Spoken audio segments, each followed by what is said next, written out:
شناور. اول ساچمش رو به همین شکل سر جای خودش میذاری.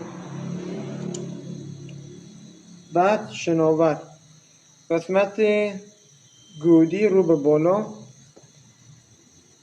زیر این خار شناور اینجا میده.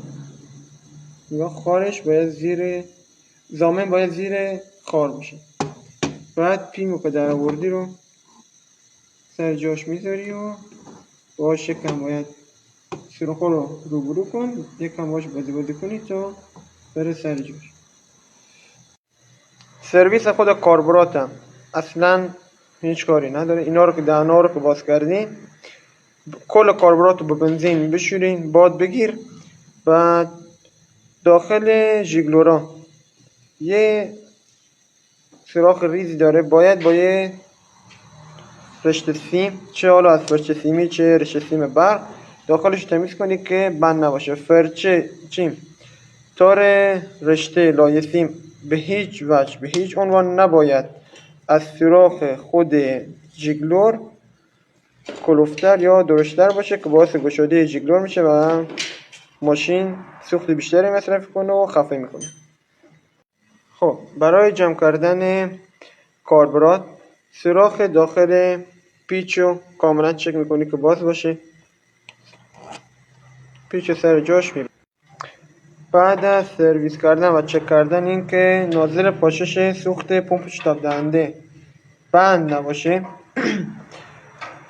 ستونای ورودی هوا و سوخت به دورای آرام و دور بالا رو سر جای خودش میذاری. فقط توجه کنی که واشرش حتما باشه.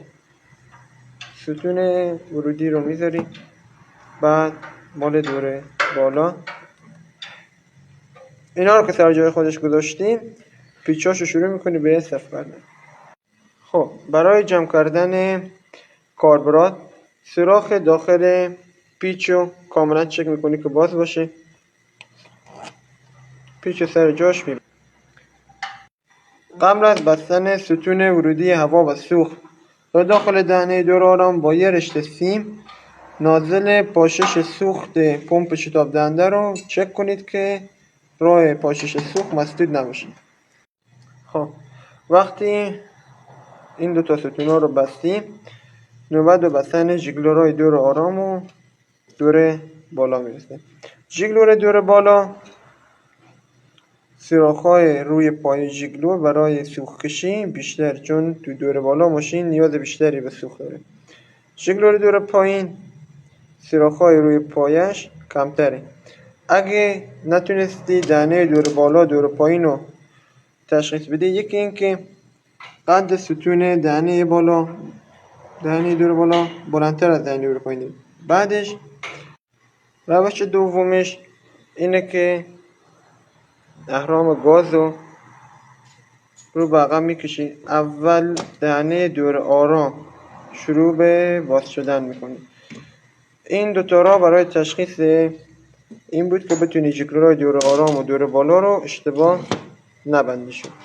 پس ژیگلوری که سوراخ‌های بیشتری روی پایه خود ژیگلور داشت مربوط به دهنه دور بالا، و ژیگلوری که سوراخ‌های کمتری روی پای ژیگلور داره مربوط به دهنه دور پایین هستش.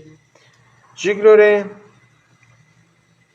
به اصطلاح ژیگلور دور آرام یا ژیگلور تنظیم ماشین تو دور آرام این قسمت دسته میشه. فقط حتما باید دقت کنی که سوراخ ورودی هوا باز باشه.